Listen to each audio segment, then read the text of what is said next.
quick shout out to our current Patreons, Frederick, Dustin, Chris, and Tyler.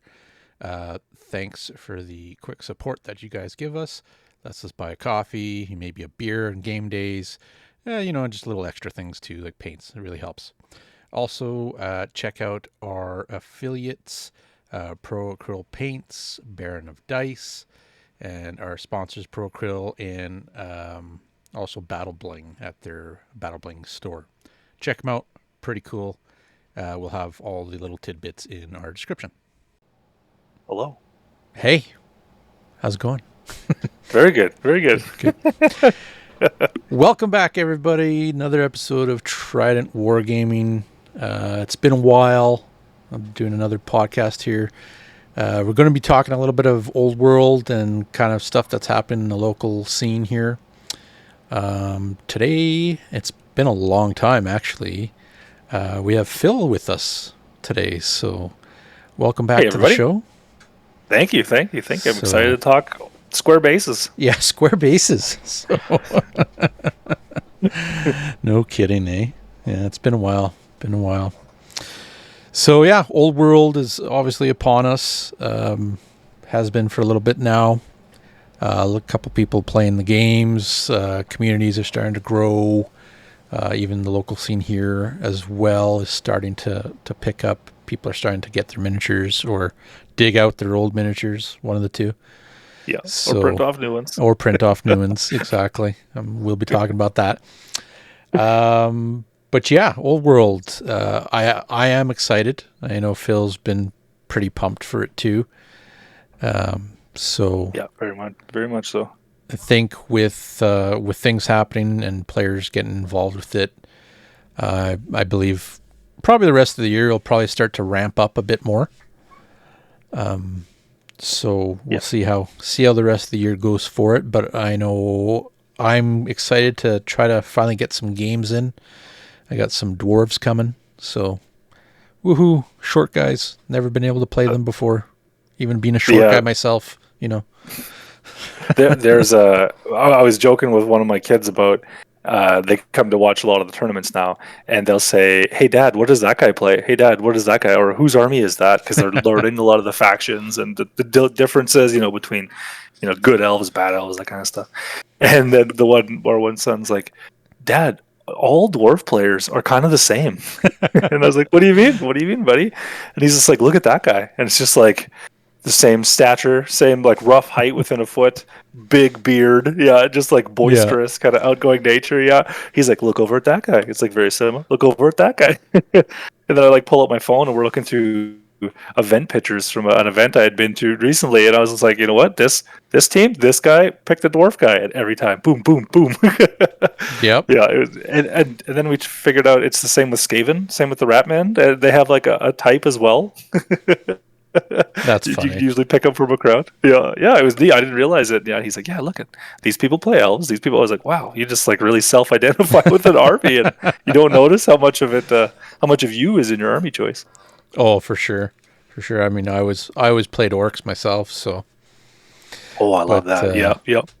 This round is going with the dwarves, so that should be good. Solid choice. Yeah, sturdy choice, dependable choice. So yeah. But speaking of I guess new things to come and whatnot, let's start off with some hobby time or hobby zone. Perfect. Sounds good. I know that you were working on some orcs previously. What are you actually doing now? What are you working on now? I was really enjoying the orcs. That was for 9th Age. So I signed up for a big fantasy 9th Age tournament down in Dallas with some friends just before Old World launched, and I didn't know how Old World was going to be received, and I knew I missed playing 9th Age a lot because I had just gotten busy the year before. I was painting up a ton of orcs to fill out my army, and it was just random, quirky. The boys were crumping. It was awesome. I love it. I've always admired the orc and goblin lifestyle through the window, and I've never got to really play it myself. So I loved taking them to an event. It was super fun.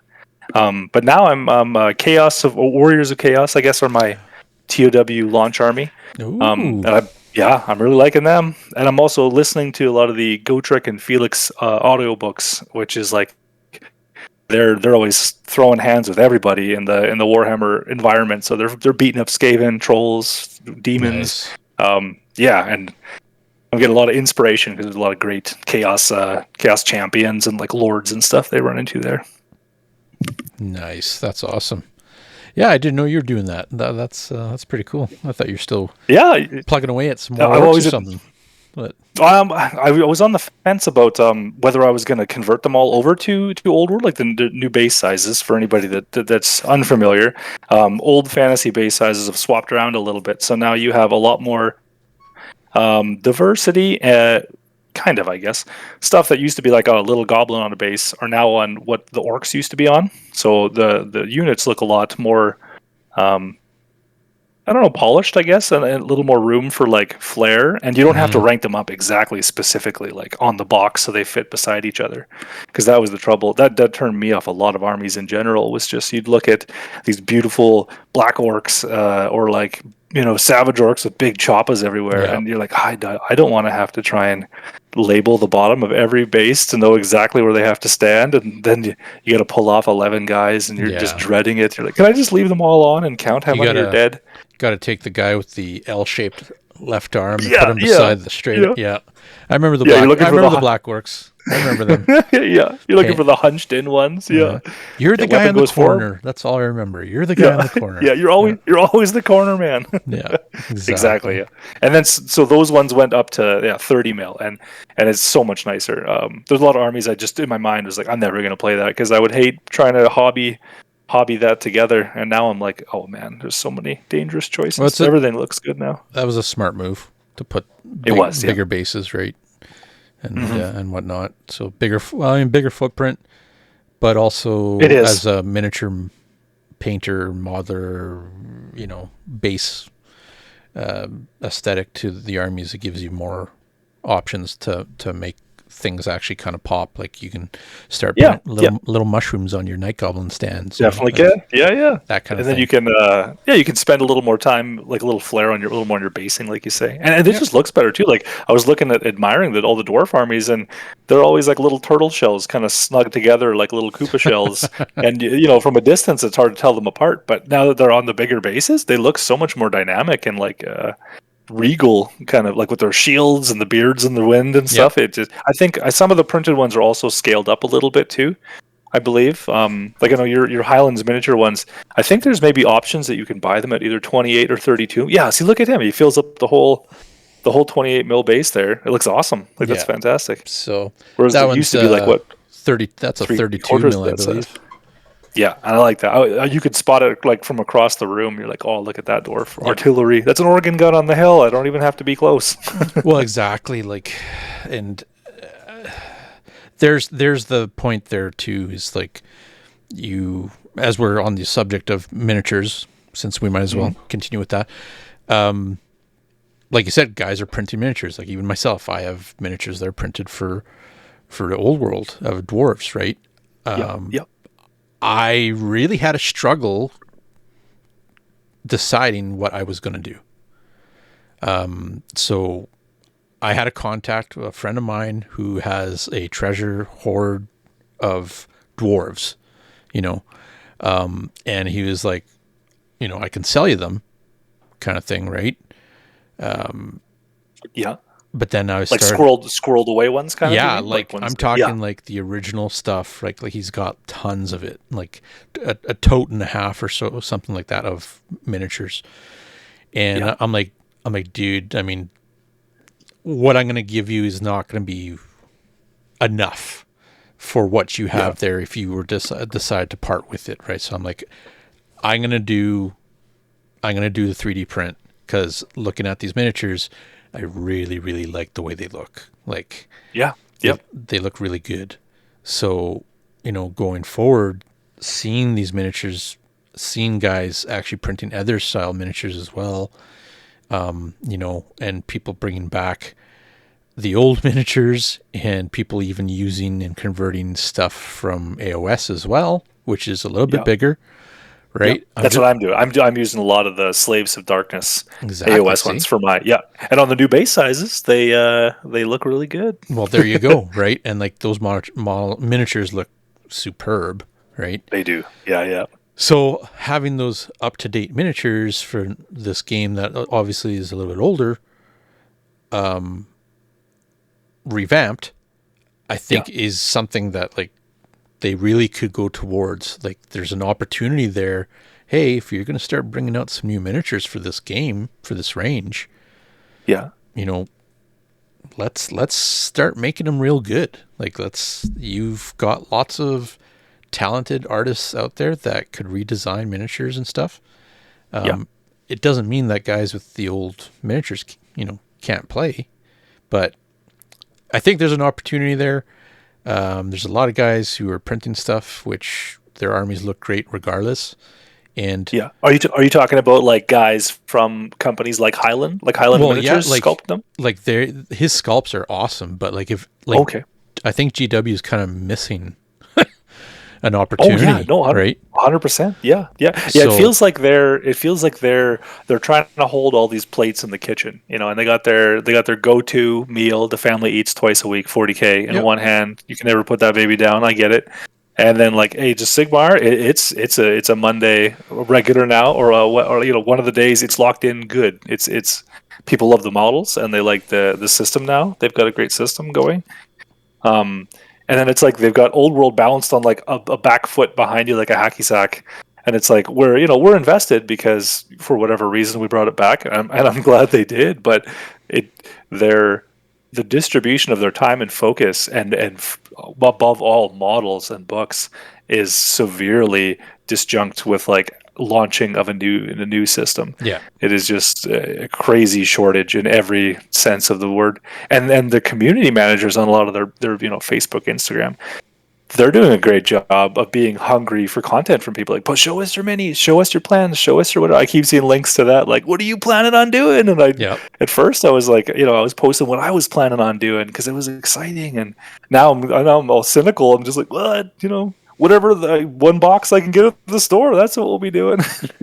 Pretty much. Like I know when I went to go get stuff, like I kind of jumped on a little late, but having a hard time getting the books, and it kind of like shit, But hopefully things are going to get better for that. I hope they actually realize like, ooh, people are hungry for this. Like people much so. People want this, right? There's very much so. Still people who love it. They're like looking when you were talking about having like a couple. Was it hammers, dwarven hammer boxes you had? You'd send a picture, and I was like, right on. Like that's odd. Like a lot of the Age of Sigmar range does have old fantasy miniatures in it, so you can still go. Like I've been buying up the Vanguard boxes. I think they're called. It's kind of like a combat patrol. No, I think it'd be larger. It'd be like your starter army.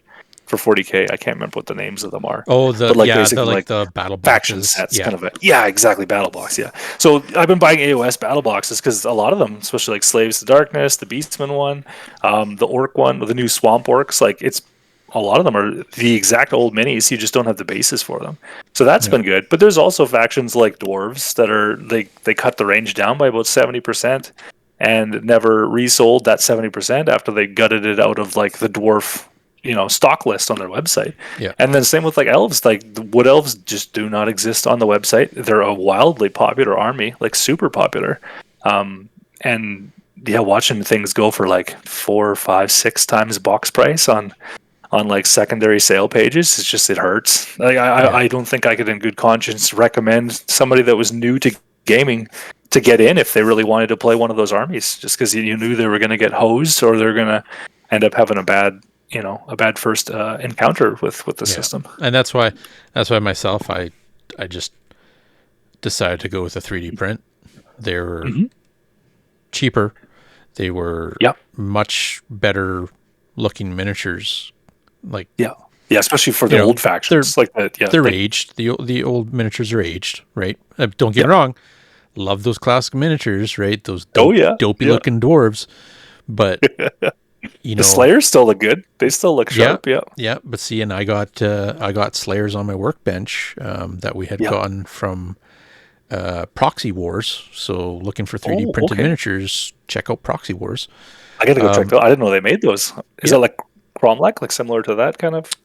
They have a whole bunch of different aesthetic. Yeah. So these dwarves are the Highland miniature slayers that they have there as well, right? So, but they have the new elf range and stuff like that too. That the Highland miniatures had made. Yeah, they've been pumping out like crazy. Yeah, the Empire looks beaubeautiful. The Bretonnia looks beautiful. Like I don't think I'm walking away from that company. You know? Right? Their orcs and goblin look good, but I've been on the Avatars of War Patreon for a couple months, and they hands down in my mind do the best orc and goblins. I think the guy's name is maybe Felix.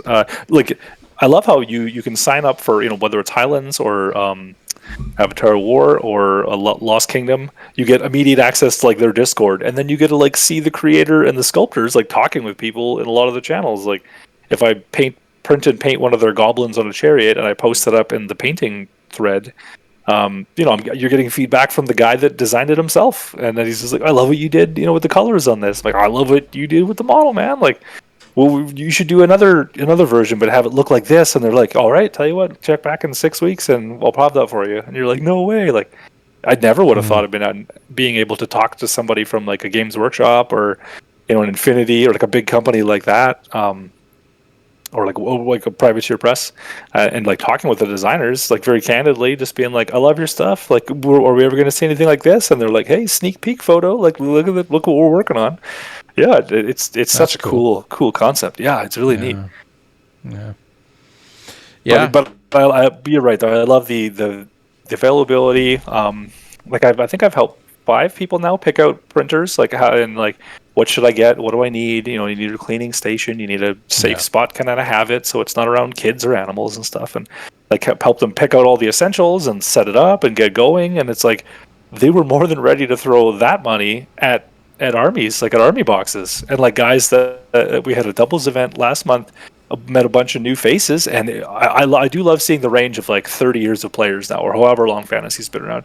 You see people that have like super old little stunty pewter model of the whole army, and you're like, that is amazing. And it's right next to someone who's all Age of Sigmar, these huge flowing sculpts. Yeah. And the difference and the variety is awesome. But you talk to these guys that are like, I was a hardcore GW model only. Like I would maybe convert at the most, but like I would never proxy anything from anybody else. And now they're just like, this is my first batch of prints of 3 now that I have in the mail coming to me, because as soon as they got their first models, they're just like, these look awesome, and I can't buy anything that I wanted to buy, so I have to be excited about a new direction. And I don't think they're ever going to go back to buying box ones they have to build anymore. Yeah, it's crazy. Like I lucked out and was able to talk with somebody locally to get these dwarves, because the individual is doing dwarves as well, and so I think he was at our event. I just met him for the first time. Yeah, and he had the Highland. Yeah, I was like, these look good, man. Yeah, and so like it's just like I'll get those kind of thing, right? But it's great. It's good. I'm gonna enjoy painting them up and doing the little extras on the bases and the movement trays as well, and that kind of stuff. So yeah. But you did mention your event though, so and let's jump on that one. Sure, yeah. So it was a double dragon event, right? Yeah, I always pick movies from like the 80s and the 90s, and I steal the movie poster or like the video game from on the NES cartridge, and I Photoshop all these terribly cut out and clipped pictures of different whether it's like a painting challenge or it's an event or a like narrative league. I just steal all, like a big showdown in Little Bretonia or something like that. And then you'll have little China movie poster, and I'll just slap a bunch of GW horses on it. It always looks so bad, but I love coming up with the names. You gotta have fun with that, right? So always. People are intrigued by that kind of stuff, so but you had a doubles event. How many players did you have? We had, I think, 24 all in total. That's what I thought. Had 12 teams, or 12 teams? Yeah, 12 teams. So Which is great. I was hoping like 6. I was fired up to get. One of the guys that came out, he runs a local store in town, Authentic Dungeons, Michael, and it was super nice to meet him. And he actually had the first tournament at his store the day of launch, and it was the first tournament in the world. Was here in Edmonton. I believe it was on. They had a list of all the tournaments the first 3 weeks. His was the very first. And then I think there was another one, maybe at their store again or in Calgary, that was shortly after, a couple days. But crazy. yeah, first one was here in Edmonton.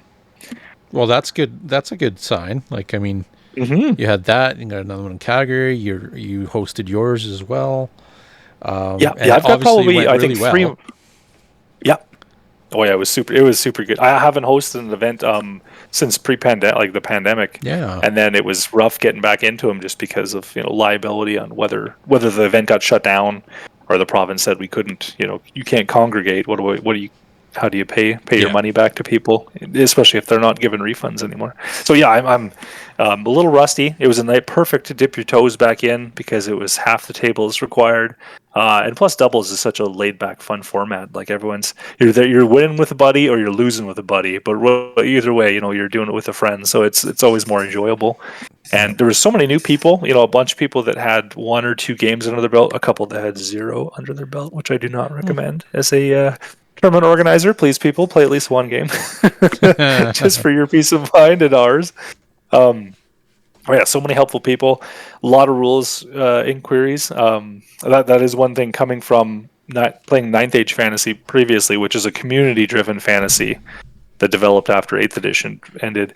That game is just beautifully written, and I've never had an altercation where I couldn't look up something and I couldn't find out exactly what I needed to find out in the rule book. Mm-hmm. And then in the old world, I'm pretty sure there's a bunch of sections where it says, like, if you can't figure it out or it still seems confusing because you couldn't find it here because it's not here, just roll a dice or decide with your opponent. You're like, okay, all right, that's the classic GW. Yeah. Exactly. Yeah, exactly. I know. But people don't think like that anymore. I know. I was reading through the book a bit today, and there was some parts like that. If this happens, then do this, and then if you're still stuck this way, then this happens, and it's like, but what about in between? Yeah, exactly. Right? Yeah, exactly. So, but so it's like A, C, and D. You're like, what about B? And they're just like, there is no B. But you don't worry about B. No, but that's good to hear. I mean, you had returning players, you had some new players. Yep. Obviously, they had a lot of fun. Funny enough, not being able to go down and check it out. I was at another event, but I've been hearing from a lot of people that they had a great time. So, good. That's awesome. Knowing where you were running it and where it was being held, and a couple of guys who went and played, like a lot of them said, yeah, it was awesome. It was super fun. A lot of cool armies out there. So that's super good to hear, right off the bat. So your setup for it, like in your missions and whatnot, did you just go with kind of the standard missions that are in the book?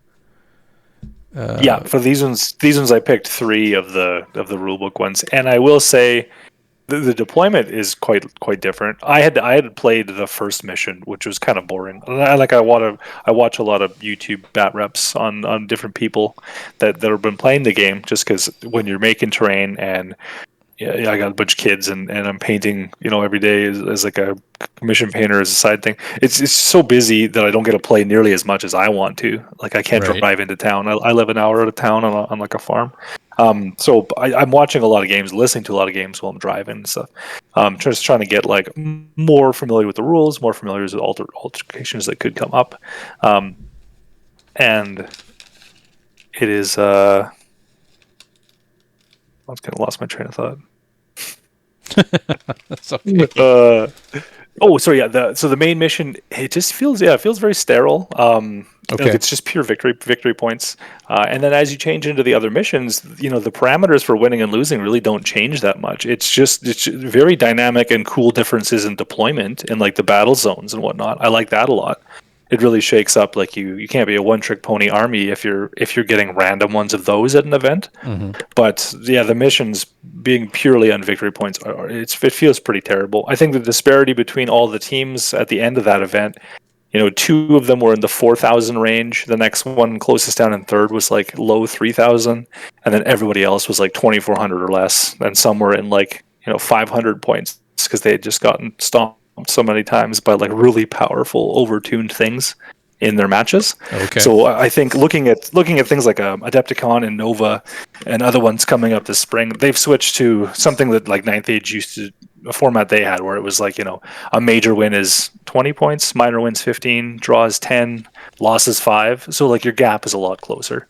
And like a lot more people could be in it near the end of the event weekend. Like if you have a 5-game event, your excitement and your want to play sharp is a lot higher because you could still, jump ahead a bunch of spots on the last day, as opposed to if you did it purely on VP, you're going to have such a disparity between the top and bottom teams. It just doesn't work very well for matching on the second day. Yeah, a few things that'll have to work out. Yeah, and I think the community will do that. Like they put out a pretty fun rule set and a pretty the rule books, GW rule books always have. If anyone's ever played a Games Workshop game, there's growing pains and there's a little bit of confusion and a lot of facts and erratas that have to come out. But they put out a very good product. It's a fun game, and the community just needs to like polish it up a little bit for them and like tweak it so it's fun for the majority of players. And yeah, I'm excited to see where it goes. Nice. I think we'll have maybe 3 more events before the end of summer. Probably another doubles. Captains events are always my favorite. Okay. Well, I think another doubles to get people more chummy and meeting more people, and then they can kind of congregate into 3 or 4-man teams. Nice. Got to kind of pick a size. And then I'm really trying to sneak some people from the States up because when we went down to Dallas in January for that Ninth Age event, a lot of the guys were saying like, we've never been to Canada before. We'd love to come to a Canadian event. So not all those guys were switching over to Old World, but I know at least half of them were. So nice. I'd love to see some more faces. Yeah, because we used to have about 40 or 50 people out to our fantasy events, around pre-COVID. So I would love. I'm sure there's that many people in Alberta that we could get out to these. Might even do like a dual event, right? Like you're gonna have Ninth Age and. Oh, for sure. Oh, I know you wouldn't do the 2. No, there's too many overlaps. Or is it? A lot of people have crossed over. Yeah. Oh, okay. Yeah, 100%. Yeah. I would say we probably see there are like 3 specific groups I can picture in my mind of guys that I haven't seen for either system. So I think they've just kind of moved on. But I would say 90% of people that played Ninth Age have swapped over to Fantasy, and then oh wow, so I think we have maybe 210 people, 17 people in our provincial group for Ninth Age, just on Facebook. There's double that are just old fantasy players that are probably coming out to try games in their local stores and stuff, and it's just finding them and letting them know that there's like events out there and there's leagues that are starting up, like places where they can like meet other people to play. Yeah, but there's huge footprint. I don't think anybody that didn't play or didn't go to events when fantasy used to be a thing. I never went to a fantasy tournament to play, but I remember going to like our local ones like Onslaught or Out of the Basement, these big kind of like LVO style for like smaller like provincial state areas for people in the States. Events that get like 100 to 160 people. I used to remember like fantasy being so iconic and forgetting how many people turned out for those events. It was huge numbers. And now you see people joining the pages, and just like one guy joins and like 12 of his friends played fantasy with him, and like they're all interested. 8 of them come back to try it out again. It's very cool to see. Yeah, no, for sure. No, and that's good to hear too. Like having that influx of players jumping back on the horse or have never really let it go kind of thing, and again also with how you mentioned having more events that you plan to do. I was going to actually touch base on that, but like that's awesome to hear. That's good. I might even be partaking in those as well. Oh, awesome. Yeah. And on top of that too is and like I mentioned to you as we were talking earlier, trying to get even like a drop-in night over even at Red Claw, which is very close to me here, but just trying to get some people out and playing and spreading the word a bit more and saying, hey, you know, this is what's coming up. Start building that community again. Yeah, definitely. Yeah. Because a lot of guys, like I have my friend Jason, Jason, who's usually doing the bolt action episodes with me. He totally swore off GW like years ago. Yeah, years ago, and then it's been a couple people I bumped into that have just quit. They're like, they burned me once, Phil, and I'm like, come on back and try this game. They're like, no, man, I remember end times like it was yesterday. Yeah. And there's just like, you know, artillery going off in the background, the glossed eyes, like. Once, go ahead. Sorry. No, I was just trying to remember that quote from I think it was Godfather. You know, when. Just when you think you're out, they pull you back in. Yeah, exactly. yeah. I'm trying to like convince all these people. Yeah, seduce. Just come on, let's try it out. Let's try one game. It's funny because it's true. And then like even with Jason, like I was like, oh world, word's coming. Like check this out. And he's like, oh, I don't know. And then all of a sudden I get a message.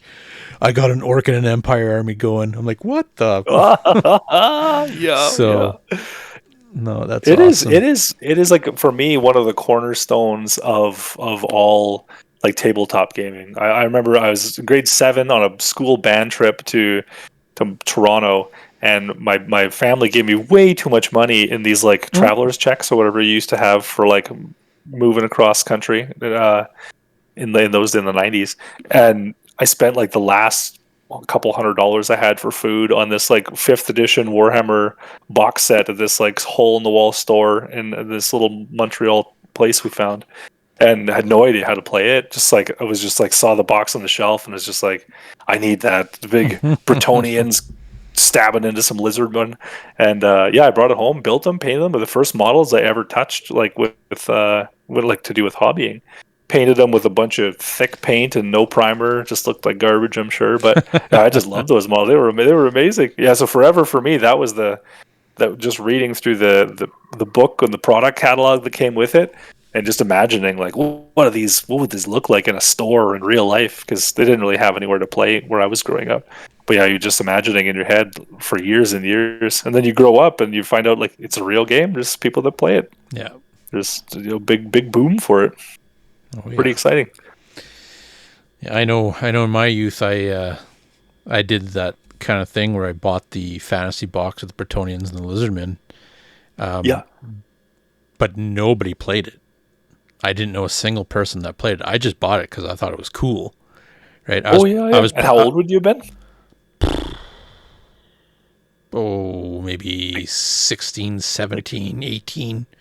Okay. Right? Yeah, so like you could figure out the rules, yeah. So, you could easily play a game if you had someone to play with. Because the rules are not very conducive to, like, if you're 11 to even 14 range, like, to play a proper game, it's tough for some adults to figure out a lot of the phases and stuff.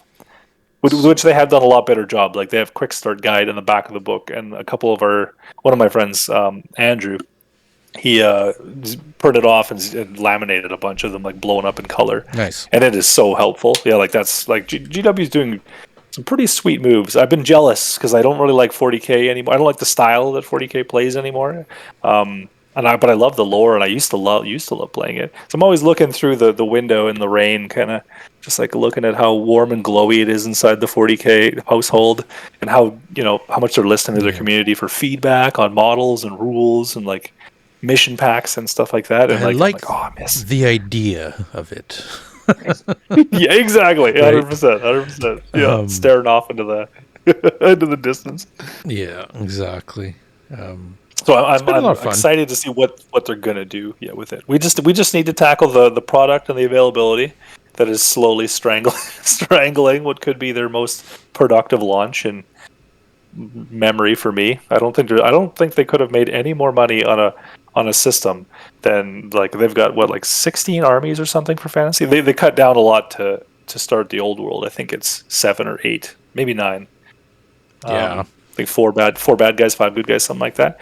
So there's not all the armies available. But if they had like retooled and just repackaged all the old models, nothing new at all, they would have been selling out over and over and over. Like every time they stocked up, they would have been out for months, and I don't know how much money that would have been, but it feels like a missed boat in my mind.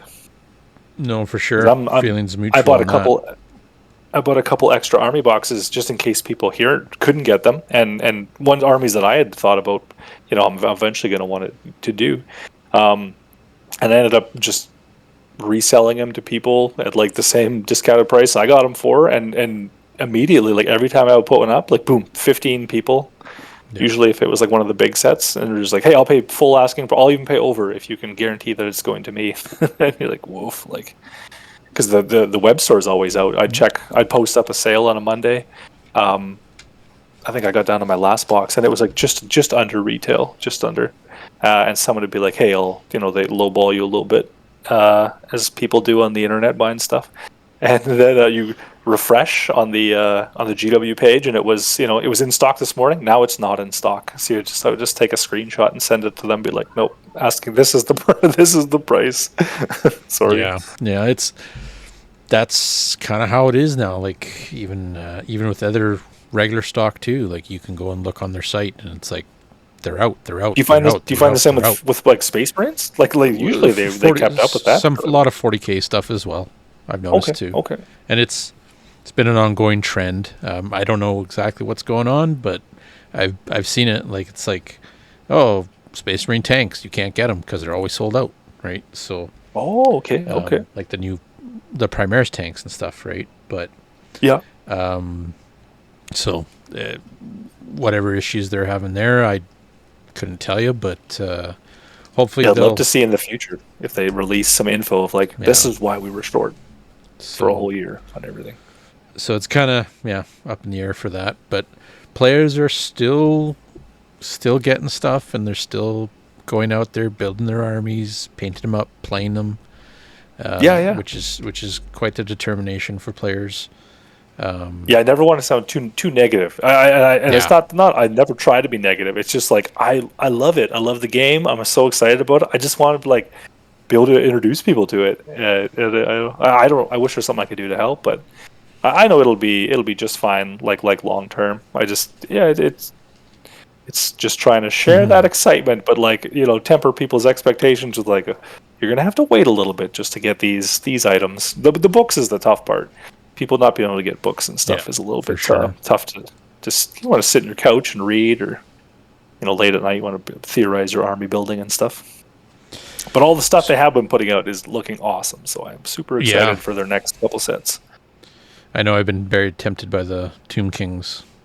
Oh, have you? As of late, because the box has been sitting on the shelf over at the local store. So, staring at, calling your name, exactly. Whispering to you. That zombie dragon looks amazing. Yeah, it does. It does. But speaking of armies, couple things. The armies at your event. Did you see any? Was there any of the like? I don't know if they call them the legends. Oh, the armies? The legends ones. Yeah, you betcha. There was, okay. Yeah. So what did you see? Like, what was there? So we had, I think, 6 Bretonnia people out of 24, which is not surprising because there's the new box they put out. Well, new box, but the new army box looks really beautiful, and like that was one of the armies people just loved in Back Old in Fantasy. The day. Yeah. So it's accessible. It's more available than the others. It's new. It's powerful on the table, which a lot of people that probably played through like 7th and 8th edition Fantasy and slowly had their, I don't know when the book came out, early 7th maybe or something. You're like slowly dwindling in power compared to the other new ones. So they're probably just excited to have the new army on the block, which is a great feeling if you've been waiting that long. So we had 6 Bretonnia. I think only 1 vampire. So that's a Legends one. And it was. I'd never met the gentleman playing it before. He was super nice. You could tell he was like passionate about the army and really was into the theme of it. It had no fighting things really. It was just a bunch of corpse carts and tons of zombie blocks and like 7 necromancers. And I think every game he ended up with like 100 more models than he started with, just popping up these zombie blocks everywhere, and people hated it, like playing against it, because they would grind up all these zombies, get 0 points, and have like no chance of getting the guys in the backfield, just raising the dead. And I thought it was awesome. I loved it. I I remember was like, that. this Yeah. guy. Yeah, this guy spent the time to make the models, to get them painted up, and he's running this zombie factory like to a T. 10 out of 10. That's I thought it was awesome. great. And That's then there was a awesome. couple, with one or two lizard men, which is a legends. I don't think we had any dark elves, but I think we'll see more of that as like other players kind of filter in. People have so many armies set aside still, like in their collections, that there's such a range. I'm asking, like at the end of the first event, like, what are you going to bring to the next one, or what are you going to add to your army? What was missing today? And they're like, oh no, I'm going to pull out army B, C, D, E, whatever, all these things they've got in storage, and they're excited to try little bits of all of them, which is awesome to see. But the Legends ones are just as popular, if not the most popular, I would say, of the books. And they don't feel really any less powerful. So if you're on the Yeah. fence about you don't want to pick up one of them because GW says they're not going to be supported in the future. If they aren't by GW, and I think that's just a safety blanket statement they put out in my mind. I think they're probably going to eventually have some of the little thin supplement books. Like there's one for Bretonnia and one for Tomb Kings, and basically it's like it gives you 3 or 4 different ways to play the army, like completely different army rules in like sub flavored versions. Okay. Yeah. Like Bretonians, like there's like the exiled Bretonians that have been kicked out of Bretonia and they've lost their honor, so they have a lot more like mercenary elements, war machines, and then they don't start with the blessing, but if they do something to earn it back, they get it back in the game, and all of a sudden then they have the lady's blessing on that unit again. So it's very thematic and super cool. And like it's just a thin little book that like introduces new units, new models, new names, special characters. So they can do that for all the armies, and they can certainly do that for the legacy ones if they want to. I think it's probably just got to be some kind of disjunction between the AOS armies, like the ones that have been like split off into AOS, and are blossoming there. Maybe they don't want to steal that thunder away, but I think that's silly. So that's what I noticed, more. and I mentioned it to Bill, and it's like, Yeah, you look at the armies that are mainly in that legend, yeah, and they all have armies in AOS, right?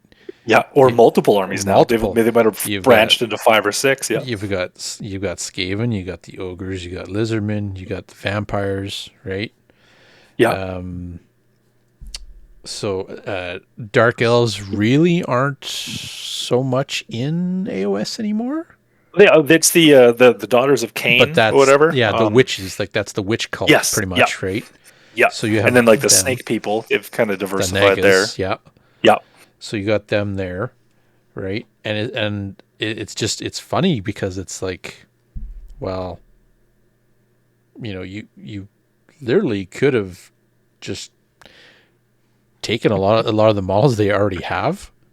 Yeah. Like there's like the undead models in AOS, like they've got some beautiful models that could be put on square bases for such nice ones. Like I'd love to run an old medieval looking skeleton horde with vampires and blood knights, and which I might actually even do. Stuff like that, right? And that was like coming back to the question of like, are these legend armies, are they actually viable like in the game? I know it might be a little early to tell, but just from maybe just playing against or seeing them being played or what guys are talking about, it sounds like people are still are playing them and are happy to play them, right?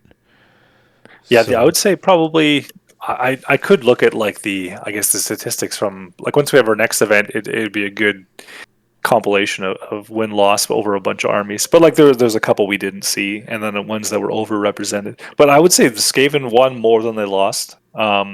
Vampires mostly just draws, because it was just the one guy, I think, with the like a lot of bodies that really don't give up points. So you're not going to have big win or losses there. Right. But yeah, the people that identify with those armies and that collect them, it is such a stronger attachment than a lot of other systems have. Like you'll get a ton of people that pick up a Space Marine starter box because they think something looks cool or something like that. But you're going to get a lot more guys in fantasy that are like the Skaven guy who just like loves the idea of rats, has been collecting for 20 years, and just like, he's more than happy to just like, I have one friend that plays with us, Blair. My kids call him the Rat King because he's got all the rat models, and they're just like, Blair even kind of like talks like a rat sometimes, like as we listen to a lot of the audiobooks, right? I'm like, you know what? Yeah, he is, shiny, yeah, shiny. exactly. Yeah, I think that the rat wisdom has rubbed off on him. Yeah, because he's a sly guy when it's on the table. That's funny. And or like people that collect like vampires, like such a cool iconic army in my mind, and it was so diverse back then before they fractured it into all these different, like the ghouls, the vampires, the skeletons, the ghosts. Yeah. Like it's so diverse now. Maybe that's their issue, but you could easily, like you say, repackage and use a lot of those or scale them down if you can. I guess plastic injection molding is probably a whole nother animal. You can't just scale stuff down. You'd have to remake your molds and stuff. But there's armies like the Wood Elves are always a passion project for a lot of people. They'll have like like little tiny leaves with the little hole punched autumn leaves decoration, or like these beautiful cherry blossom trees. And they don't have any elves anymore. It's just Sylvaneth, right? Like it's just the tree spirits. There is no Wood Elves anymore. So I don't know why they wouldn't have had like all those boxes ready to go. But they might still have them ready to go. They're just kind of or redo the big army boxes. I saw the pictures of that orc one floating around, and like as long as everyone gets an army box and you can keep that more or less in circulation, that's a good start at least, because some of those come with rule books and maybe not army books, but as long as people can buy those, then they can supplement with however they need to get their other models. But so the legacy ones, and if GW doesn't keep them current, like if they end up falling by the wayside a little bit, the community will do comp packs for them, or we'll do ones and submit them.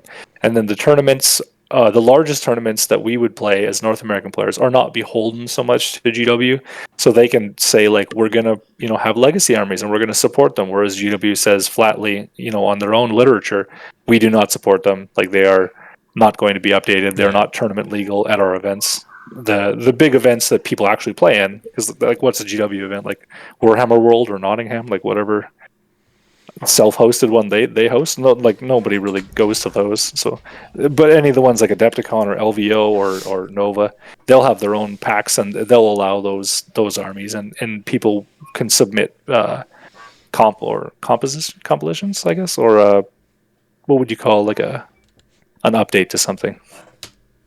Oh, just I know what you're talking about. Like a supplement, I guess, right? Army supplement, I guess. Yeah, that works, yeah. Definitely.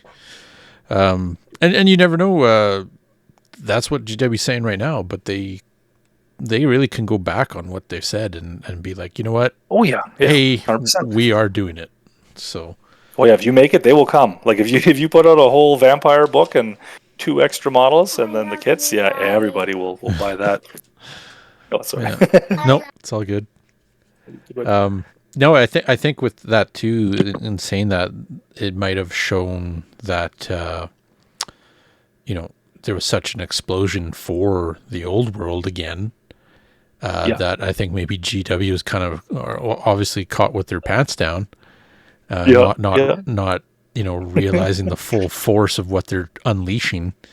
And maybe there's somebody in the boardroom that so you finish. No, and I was just gonna say I'm hoping, like, because I think the orcs are coming out next, I believe. I think so, yeah. But I don't think they have a rule book with them, whereas the Tomb Kings and the Bretonnians did. I think from what people have been looking at the box, it looks like it comes without it. But that's perfect, because like, once you've already got your books, you don't want to be paying extra for it. Yeah. So what I was going to say is, I'm hoping that they've learned from their initial release that, hey, we need to be doing more to have more out there so players can buy and actually have their stuff now. 100%. Because us gamers, we want it now, right? Like it's one of those things, and I'm hoping they've kind of realized that that's the case. Is if you're going to bring back an oldie that everybody loves and loved and has continued with for many, many years after the fact, be prepared for it, right? Like have your product out there and ready to ship to stores, right? So Yeah, and ready to go. Yeah. You know, but Yeah, I think they'll see. Yeah, it makes sense to say like, no, they're not going to be supported now because you might not have a plan, or you might not want to, develop a plan in the immediate future. Maybe not even the next year, but you always have the option to do it because people will jump on whatever you put out eventually, and people are always going to be crusty on the internet. But when it comes to like people having the option to buy their thing they loved in their childhood, or a faction they've always wanted to play, they're not going to care whether it's now or a year from now. And people love the rank and file. Oh, for sure. Right. Yeah. Like, I'm just so happy that they brought it back in some capacity because, like, you got Ninth Age, you got Kings of War, you've got Warhammer Community Project. I think isn't it? Like it's split into so many different fantasy knockoffs, kind of not in a bad way, but like derivatives of old Warhammer fantasy. Because I believe that was the first rank and flank game of that magnitude and scale. I think. Yeah. Like coming out. Like they were the pioneers, I believe, for that system. Developed it, and like eight editions long. So I'm just so glad that it's back in some capacity, and by the same company is perfect because at least there's a bit of a legacy attachment there. I imagine there's a lot of people that never played Old Fantasy and never saw it played, so maybe that's where some of the disjunction is. Like maybe people on the AOS team or the Middle Earth team or whoever teams they pulled off to write rules and develop stuff. Like maybe they don't think that it's such a big seller, or they don't remember it as being as popular as it actually was. That's true. Yeah. So it could just be new people, new perspectives. Yeah. No, that's true. But the thing that's the beautiful part about it too is because GW is such a mainstream company that their 40K is like the top of the top for wargaming. Like any given time, there's somebody playing it in a store. Any given time, any given day, right? And then every big city's got someone playing 40K. Exactly, and then AOS is another close one. Kill Team is probably right up there as well, from what I've heard. But having that rank and file game, Warhammer Old World, it's back. And being part of the mainstream company, like you're not going to get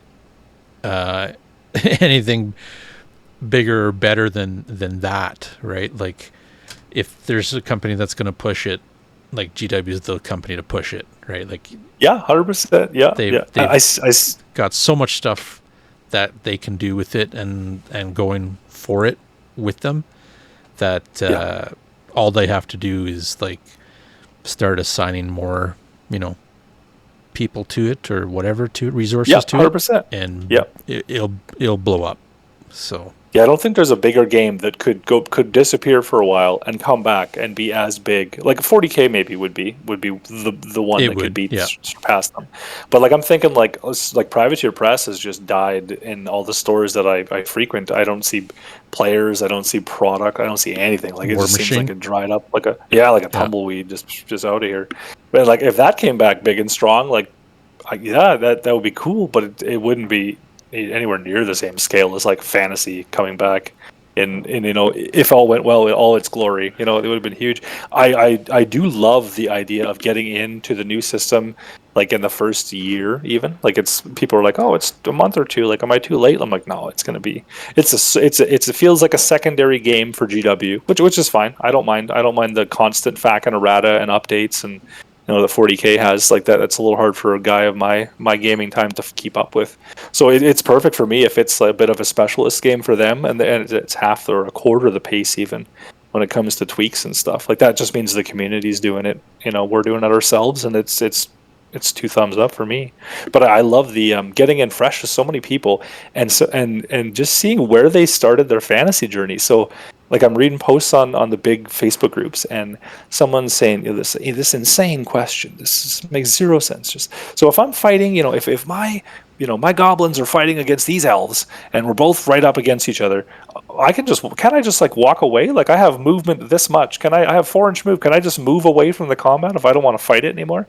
And everyone's, man, in the comments, troll, like, you idiot. No, of course you can't just walk away. You're locked in combat. Like, obviously, whatever, just like every edition. And then in the back of my mind, I'm just like, well, maybe they play like Warhammer Total War on the computer, like the Shogun Total War games, like in the Warhammer universe. I'm like, maybe that was where they started, because like they would have, you can click like spastically all over the map and just like you're steering your units at the drop of a button click there.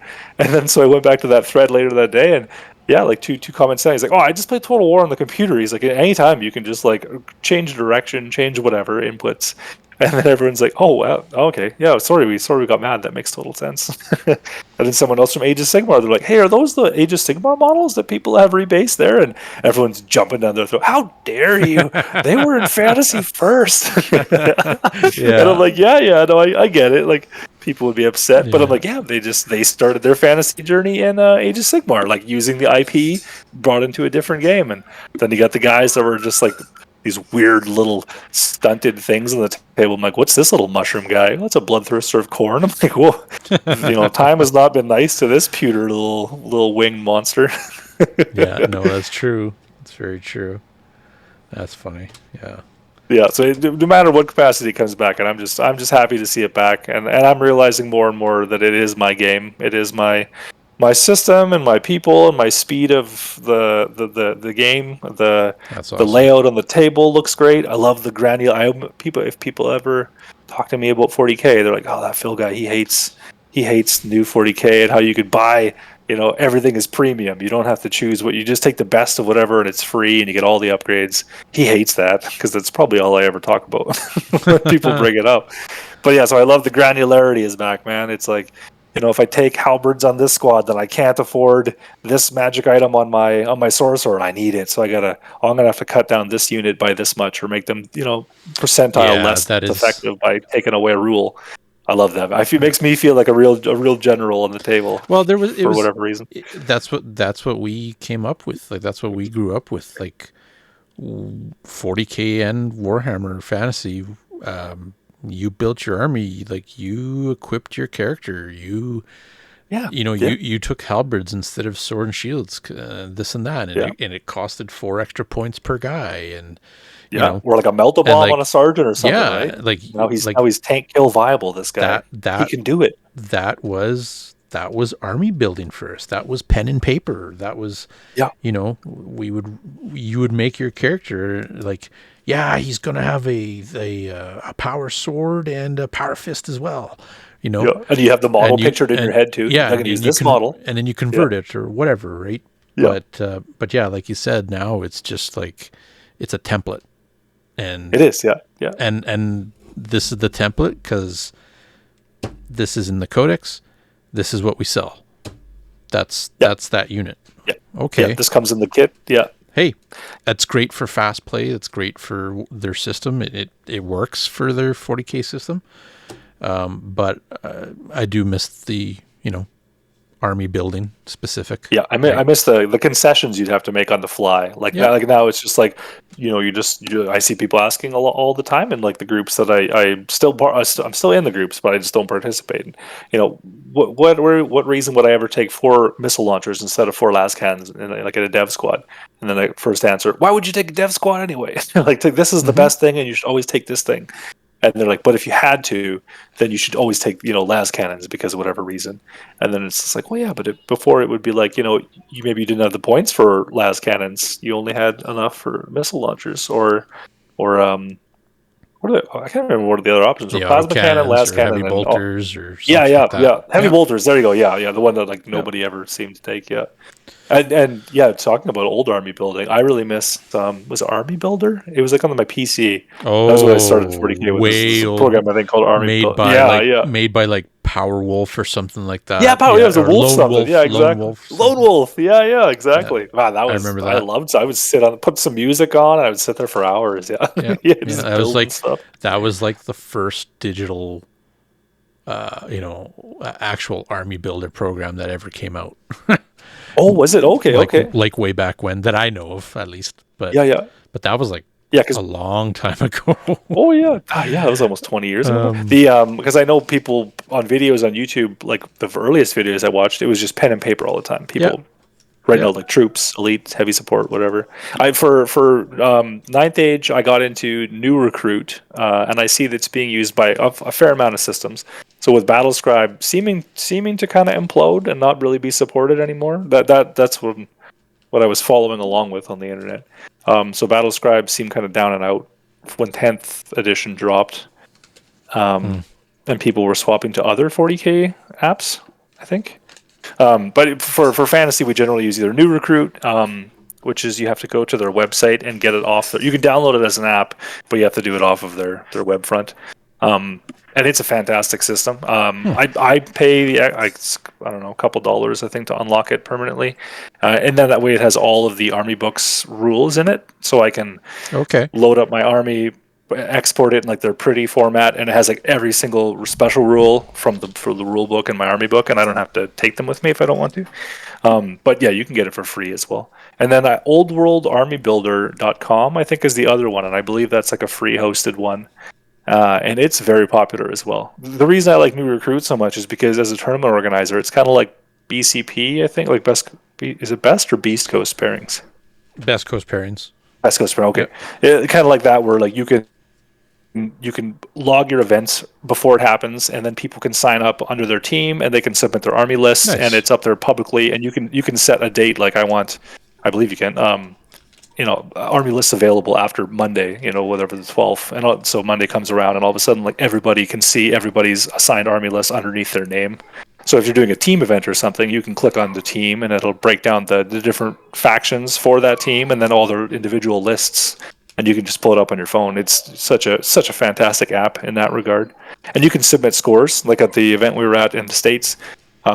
After your game, you can just open up your New Recruit app and you go to the event that you're playing in that day. You put in your scores and the secondary objectives, all that kind of stuff, and just boom, submit. And then it pops up on the administrators. And then he doesn't have to chase down sheets, doesn't have to have scores input on like iPads or anything like that. Yeah, it looked really slick. So I think I'm going to probably shift to that for my stuff. Shift over. I'll have to take a look at it and see what's out there and play around. Yeah, it's a little annoying that they don't have it on the like app stores, like Apple App Store, like the Android one. But yeah, as long as people know to look on their website. Very cool. Well, I think that's probably about it for the episode. Oh, sounds good, man. It's that's awesome. Good info. It's awesome to hear everybody's having a good time with it. The one last thing I'd like to say, and it goes back to you talking about like the army building and stuff too, and composition and all that crap. But the one thing I remember with fantasy is you always tended to have like some sort of theme with your army. And yeah, I think so. Yeah, it was like, I know for me, it was always like when I played Orcs and Goblins, I went heavy with the Night Goblins. I was a Night Goblin guy, right? Yeah. Fanatics. You're a fanatic, you might say. Yeah, exactly, yeah. Right? Yeah. Exactly. And, that's what I remember a lot about the fantasy world as well, is a lot of guys did armies like that. Going back to the days where I actually was flipping through White Dwarfs and seeing all those armies that people had made in the battle reports, and actually read the battle reports instead of watching a video, so it's I'm glad to see that. I'm glad to probably do it again. Right on, yeah. So it should be good. And I think you're right. I think we will see that. Like it already is a little bit like that. Not as much because a lot of new players wouldn't have that on their mind, like the nostalgia of like, the Ard boys, like all black orcs, and Grimgore out front, or like you say, like like all savage themed kind of idea. Mm-hmm. That's probably new for them, but I think as these books come out, the supplements come out, and they have their different flavored sub armies in them, I think you'll see that a lot, and like the pageantry. There you go. Returning for like the different Bretonian realms kind of idea, or the different like states of the empire. Like you look at like we had a gentleman in okay, I'm not going to say. I'm not even going to guess because he'll get upset that I don't know probably, but. One of the states of the empire had like full regalia for it, is like the boots and the like the colored leggings, And then like the Nice. cuirass on top, like the metal cuirass, yeah, and then like his helm and everything. Yeah, it looked awesome, like a state trooper basically from maybe Midland. It wasn't Reichland. It wasn't black and red. It was green and white. Sterland, maybe. I can't remember. Oh man, you'd have to pull out the heraldry book of the I did, Empire. yeah. I was going through my fantasy collection. Yeah, I was trying to brush up a little bit after I saw that. But that's one more thing I guess I would leave with people is when you're getting into it, don't get too caught up in like the models, like being pressed to buy super expensive secondhand stuff online. Look into printing, look into whatever people have for cheap sales kind of idea, and then whatever you can get at old stores. Some old stores still have the early AOS kits that had more diversified fantasy stuff in them, and you can still find those at a lot of like less popular stores. I did like when end times happened and I jumped in Ninth Age, I did like this kind of journey around Alberta where I hit up all these different stores in all these different towns. I went down to like the bottom of like Lethbridge, Calgary, drove through there a bunch of shops, up to Grand Prairie, Peace River. And I was just buying out like anything I could find in red boxes. So everyone's always like, "Why does Phil have so much crap at his house? Like all this old fantasy stuff." Well, that was like 2 weeks of driving around finding it all. But yeah, you can find a lot of good stuff. Maybe not that old stuff, but a lot of the early Age of Sigmar boxes. And when it comes to terrain, like when you bring up White Dwarves, I used to love the articles when it was like, "This is how we make our trees and our hills and this little blacksmith thing." And it's just made out of like cardstock paper and like thin foam. And I just remember like reading it and thinking like, "Man, these people must be engineers. Look at this! Look at these amazing pieces that they're building here." And you look at it now, and like as a person that's like a longtime hobbyist, and they're like, "Oh yeah, it's so easy to make that stuff." But for new people getting in, don't get hopped up on needing to buy like $100 terrain kit. Just look up on YouTube like old fantasy terrain, and so many cool people. Easiest thing to do is get yourself some hills, get yourself some trees. Maybe you can make your own. Go down to the train store. Maybe you go get a wooden birdhouse from the dollar store and paint it up as a building. Exactly. Oh man, yeah, the aquarium stuff. Well, you could do that too. Spot. But you get that stuff too. But like that's how simple it is, just to get you some terrain on the board to play with, right? So a little bit of terrain goes a long way. Get yourself a mat, like a nice cheap mat, or like $40-$50. Pick a theme for your army that you think is cool, and all that tied together. Your home table you share with your friends, your terrain on it that matches your army in particular. You got your basing, and then you reach out to people that are more longtime hobbyers than you are, and they'll have all kinds of tricks and tips on like I'm always talking people's ear off. "Oh, I love what you did. This Sahara base you got going on here for your Tomb King's army. Tell me more." Like you could throw some pigments into those crevices there. You could really spice 100%. That up, and they're just they're just like, "Oh, who's this guy? Get him away from me." No, that's awesome. That's great. I'll look forward to seeing you out eventually sometime. You betcha. Or have you over for a game. Well, this year I should try to come out for sure and roll some dice over at your place. Sounds and whatnot. Good. But thanks again, Phil, for jumping on with me and talking some. Anytime. World. Yeah, and, if anybody ever needs help with square-based stuff or painting in general, if you're building, painting, you're getting started up, airbrushing or printing, whatever you got, I'm happy to help if you got questions. Yep, and don't forget to check out Phil's Instagram as well. Your studio there. This is where you put your selfish plug-in. No, I don't know if I don't even know if it's My Little Pony Game Studio or My Little Pony, but that's where we are. Look for the ogre riding the Pegasus. That's me. So exactly, looking for some awesome painted miniatures and a lot of battle mechs. Yeah, that's me. Phil's the guy. That was I bumped into two people at the event in Dallas, and they're like, "You're that pony guy," or like they were looking at my orcs and goblins, and I came back from lunch, and they're just like, "Who is this? You?" I was like, "Yeah, you're that pony guy. We saw this. You paint those mechs too." I was like, "Oh yeah, we paint mechs." That's awesome. That's awesome. Well, thanks for having me on, Mr. Andy. No problem. And thanks for you guys for joining and listening. Hope you enjoyed. Leave some comments. Let us know what you're working on. If you're getting into the old world for the first time, you've got questions, all that kind of stuff. Looking forward to probably doing some more episodes down the road as we get some games in. But again, thanks for joining, and we'll catch you guys later. Thanks, guys. See ya.